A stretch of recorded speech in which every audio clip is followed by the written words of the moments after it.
चित्रा के इतना कहते ही एक औरत के हंसने की आवाज कमरे के अंदर गूंजने लग जाती है। औरत के हंसने की आवाज सुनकर चित्रा इतना डर गई थी कि कुछ नहीं बोल पा रही थी। उसकी जान हलक में आ गई थी। चित्रा डरते हुए कहती है, छोड़ दो मेरे बेटे को। औरत की फिर डरावनी आवाज सुनाई देती है, इसे छोड़ने के लिए थोड़ी पकड़ा है, इसे तो मारने के लिए पकड़ा है। युग रोते हुए कहता है, मुझे बचाइए मम्मा, मुझे बचाइए। चित्रा रोते हुए युग को देखते हुए कहती है, रो मत युग बेटा, आपकी मम्मा आपको कुछ नहीं होने देगी, रो मत। औरत की डरावनी आवाज सुनाई देती है, तू रोकेगी मुझे? तू मुझे रोक नहीं सकती। युग को तो मरना ही है, अभी नहीं तो बाद में। उसके मरे बिना कहानी पूरी कैसे होगी? युग फिर रोते हुए कहता है, बचाइए बचाइए मुझे मम्मा। युग के रोने की आवाज किचन में गूंजने लग गई थी, उसी के साथ एक डरावनी हंसने की आवाज भी। चित्रा के कुछ समझ नहीं आ रहा था कि वो क्या करे। वो बहुत ही बेबस और लाचार हो गई थी। चित्रा रोते हुए कहती है, छोड़ दो मेरे बेटे को, उसने तुम्हारा क्या बिगाड़ा है? औरत की डरावनी आवाज सुनाई देती है, बिगाड़ा है, बहुत कुछ बिगाड़ा है। सिर्फ तेरे बेटे ने नहीं बल्कि तूने भी मेरा बहुत कुछ बिगाड़ा है। मैं तुम दोनों को नहीं छोड़ूंगी, मार दूंगी। पहले तेरे बेटे को तेरी आंखों के सामने, उसके बाद तुझे। चित्रा रोती रहती है। उसके कुछ समझ नहीं आ रहा था वो क्या करे। युग भी बस रोते जा रहा था। उसकी आंखें रोते रोते लाल हो गई थी, गला बैठने लग गया था। औरत की फिर डरावनी आवाज सुनाई देती है, गलती की, बहुत बड़ी गलती कर दी तूने यहाँ पर आकर। ये ग्रेवयार्ड कोठी मेरी है, यहाँ पर मेरे सिवा और कोई नहीं रह सकता, कोई नहीं, कोई भी नहीं। युग फिर रोते हुए कहता है, मुझे डर लग रहा है मम्मा, बचाओ मुझे मम्मा, बचाओ। चित्रा अपने आंसू पोंछते हुए कहती है, रो मत बेटा, कुछ नहीं होगा। औरत की फिर डरावनी आवाज सुनाई देती है, तू नहीं बचा सकती अपने बेटे को मेरे हाथों से, तू बस उसे मरते हुए देख सकती है। ये बात सुनकर चित्रा और ज्यादा डर गई थी।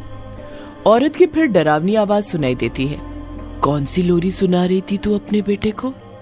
माँ का तू नन्हा दुलारा है, मुझको मेरी जान से ज्यादा प्यारा है। वो काला साया युग की तरफ देखते हुए डरावनी आवाज में ही कहता है, युग बेटा, तेरी ये माँ झूठी है, इसे तो कोई अपनी जान से ज्यादा प्यारा नहीं है, इसे तो अपनी जान ज्यादा प्यारी है, ये कुछ नहीं कर सकती, कुछ नहीं। युग और कसकर रोने लग जाता है। चित्रा के कानों में उसी की लोरी सुनाने की आवाज गूंजने लग जाती है जो वो कुछ देर पहले युग को सुना रही थी।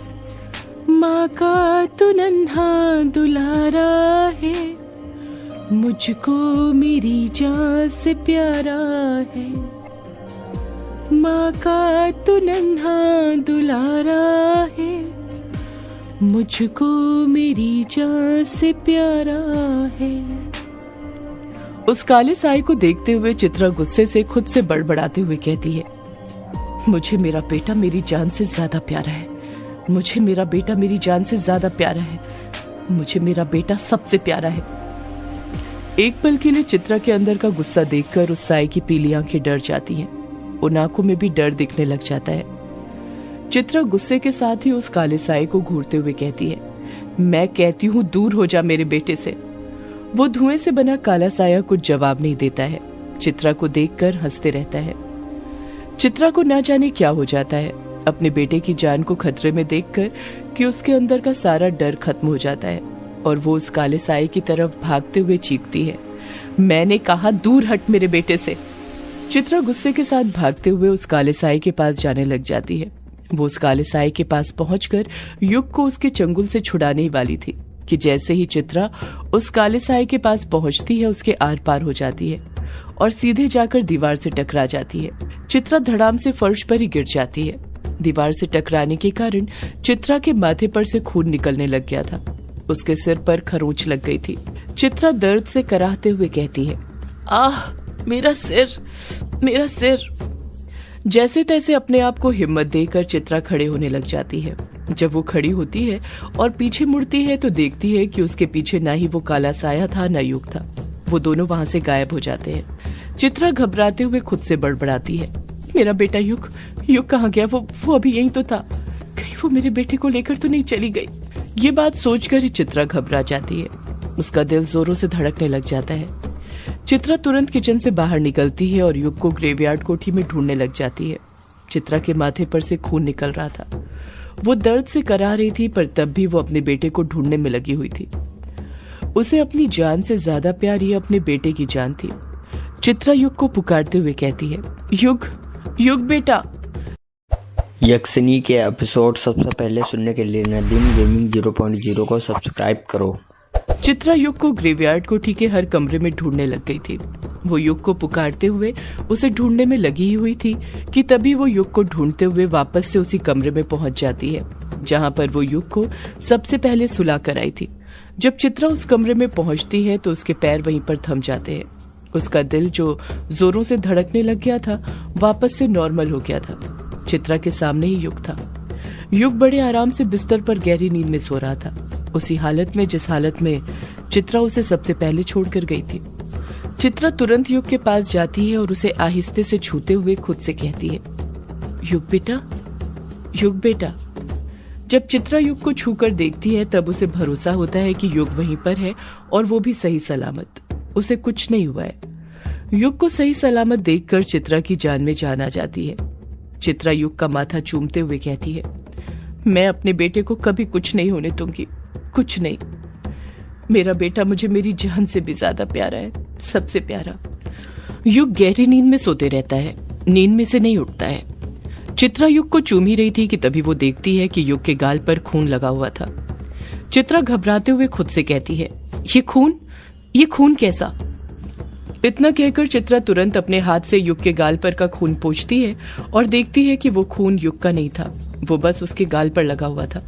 चित्रा अगले ही पल अपने माथे को छूती है और पाती है कि युग को जो खून लगा हुआ था वो किसी और का नहीं बल्कि उसका ही था। चित्रा के माथे पर खरोंच लगी हुई थी और खून का रिसाव वहीं से हो रहा था। चित्रा अपने हाथ में लगे खून को देखते हुए खुद से बड़बड़ाती है, ये खून तो मेरा है। इसका मतलब अभी जो कुछ भी मेरे साथ हुआ था वो मेरा भ्रम नहीं था बल्कि सच था। पर ऐसा कैसे हो सकता है? अगर ये सब सच है तो फिर युग यहाँ पर कैसे हो सकता है? वो तो उस साई के पास। इतना कहकर चित्रा खुद चुप हो जाती है। उसे खुद पता नहीं चल रहा था कि उसके साथ हो क्या रहा था। युग को बिस्तर पर सही सलामत पाकर उसे वो सब भ्रम लग रहा था, लेकिन अपने माथे पर खून देखकर जो भी उसके साथ हुआ था सब सच लग रहा था। चित्रा की कुछ समझ नहीं आ रहा था कि उसके साथ हो क्या रहा था। चित्रा फर्श पर ही बैठ जाती है और परेशान होने लगती है। उसके दिमाग ने काम करना बंद कर दिया था। उसके दिमाग में वो बातें घूमने लग जाती हैं जो उस साये ने उससे कही थी। युग को तो मरना ही पड़ेगा, अभी नहीं तो बाद में। उसे तू मुझसे नहीं बचा सकती, तू उसे बस मरते हुए देख सकती है। चित्रा के दिमाग में बार बार यही बातें घूमती जा रही थी। चित्रा रात भर परेशान रहती है। रात से सुबह हो गई थी पर चित्रा युग के पास ही बैठी हुई थी। वो एक पल के लिए युग से दूर नहीं हुई थी।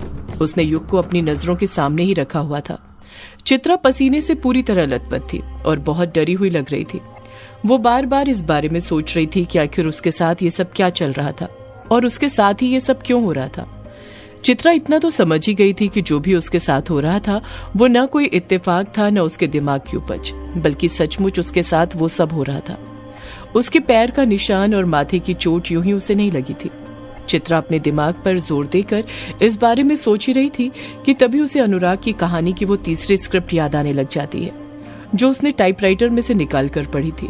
उसे याद आता है कि उसमें सीन शुरू होने से पहले लिखा था कि कोठी में रहने वाली अदृश्य शक्ति उस औरत को सीधे सीधे नहीं मारना चाहती थी बल्कि तड़पा तड़पा कर मारना चाहती थी, उसे पागल करके मारना चाहती थी। इसलिए रोज वो अदृश्य शक्ति अपने तरीके से उस औरत और उसके बच्चे के साथ उनकी जान से खेलती थी। चित्रा इस बात को अपनी कहानी से रिलेट करने लग जाती है। चित्रा खुद से बड़बड़ाते हुए कहती है, मेरे साथ भी तो यही हो रहा है। वो शक्ति, वो यक्षिणी मेरे साथ खेली तो खेल रही है, मार कहाँ रही है। वो यक्षिणी सिर्फ मेरे नहीं बल्कि मेरे बेटे युग के साथ भी। इतना कहते ही चित्रा को वंदना की बात भी याद आने लग जाती है जो वंदना ने उससे तब कही थी जब चित्रा उससे पहली बार ग्रेवयार्ड कोठी में मिली थी। वंदना ने चित्रा से कहा था कि चाची वो यक्षिणी यहीं सी ग्रेवयार्ड कोठी में रहती है, आप उससे बचकर रहना। पुकलीन का खराब होना, आईने का एकदम से टूट जाना ये कोई मामूली बात नहीं है, बल्कि वो यक्षिणी ही कर रही है। शायद उसे आपका यहाँ पर रहना पसंद नहीं, वो नहीं चाहती कि आप यहाँ पर रहें। चित्रा को वंदना की और बातें भी याद आने लग जाती हैं। उसे याद आता है कि जब भी वो वंदना से मिलती थी और उसे बताती थी कि आज उसके साथ ये घटना हुई, तो वंदना हमेशा यही कहती थी कि ये यक्षिणी कर रही है। शायद उसे पसंद नहीं कि अनुराग चाचा उस पर कहानी लिखे, पर चित्रा ही कभी इन बातों पर यकीन नहीं करती थी। वो बातें जिन पर चित्रा पहले यकीन नहीं किया करती थी, अब चित्रा को भी उन बातों पर यकीन होने लग गया था। चित्रा खुद से बड़बड़ाते हुए कहती है, ये सब अनुराग के कारण हो रहा है, उसकी कहानी की वजह से। वो जो लिख रहा है वो सब मेरे और मेरे बेटे के साथ हो रहा है। मैंने उसे मना किया था कि कहानी में मेरा और मेरे बेटे का नाम मत लिखे, पर उसने मेरी एक नहीं सुनी, उसने हमारा नाम लिख दिया। ये उसी का नतीजा है कि हमारे साथ ये सब हो रहा है। अनुराग की कहानी के बारे में याद करके चित्रा गुस्से से भरने लग जाती है। गुस्से से उसकी आंखें लाल होने लग जाती हैं। चित्रा खुद से बड़बड़ाते हुए कहती है, मैं नहीं लिखने दूंगी अनुराग को कहानी। मैं नहीं चाहती कि वो यक्षिणी मेरे बेटे युग को कुछ करे। मैं नहीं लिखने दूंगी अनुराग को कहानी। यही सब बड़बड़ाते हुए चित्रा गुस्से से फर्श पर से उठती है और अनुराग के कमरे की तरफ जाने लग जाती है। जब वो रूम नंबर 666 में पहुंचती है तो देखती है कि अनुराग उसी कमरे में था जो हर दिन की तरह आज भी कहानी लिखते लिखते ही टेबल के पास कुर्सी पर बैठे बैठे ही सो गया था। अनुराग के सोने का यही वक्त था। वो 5 बजे तक लिखता था, उसके बाद उसे खुद नींद आने लग जाया करती थी और वो वहीं पर सो जाया करता था। इस वक्त 6 बज चुके थे तो अनुराग का इस वक्त सोना लाजमी था। चित्रा झट से अनुराग के कमरे के अंदर घुस जाती है और यक्षिणी कहानी की स्क्रिप्ट ढूंढने लग जाती है। वो देखती है कि वो 7-8 बंडल जो अनुराग ने टाइप करे थे वो उसके टेबल पर ही रखे हुए थे। चित्रा उन सारे बंडलों को अपने हाथों में उठा लेती है और खुद से गुस्से के साथ कहती है, मैं नहीं लिखने दूंगी अनुराग को यक्षिणी की कहानी। सदियों से है पुरानी ये है यक्षिणी की कहानी। यक्षिणी एक आग है, यक्षिणी तेरा ख्वाब है।